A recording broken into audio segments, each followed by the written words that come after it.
เอ้ยใส่มองใส่มองท่านผู้ชมเอ้ยใส่มองอยู่น้ำเชียงลงเด้ออยู่ใต้ขัวใต้ขัว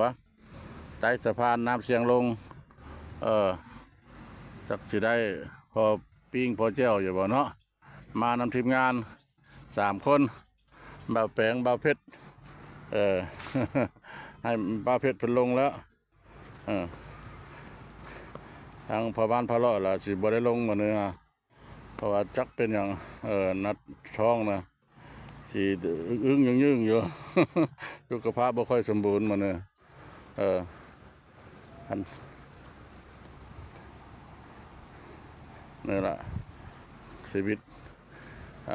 วิธีของชีวิตของชาวให้ชาวนาเนาะหาปลาตามธรรมชาตินี่แหละเก็บปูกับหอยเร่งสุดเลยเก็บปูเก็บหอยหากินตามธรรมชาติหาได้ก็ได้กินเนาะหาบ่ได้ก็บ่ได้กินเขาจะตึกเขาจะกว้างแห่อันนี้เลยกว้างทั้งฝ่ายที่เขาทางไล่ก็ใช่เลยเนี่ยรักมองเขาเนี่ยเขาก็เฮ็ดหาเยอะนะ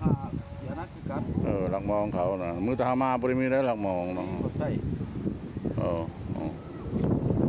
แต่ว่าถ้าบ้านเขาบ่หา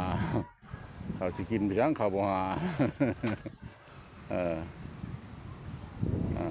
ห้วยแค่ใส่นองเท่านึงเขาจะหากินแล้วมันเป็นหนองรวมมัดตัวเมืองนี่เขาจะหาละ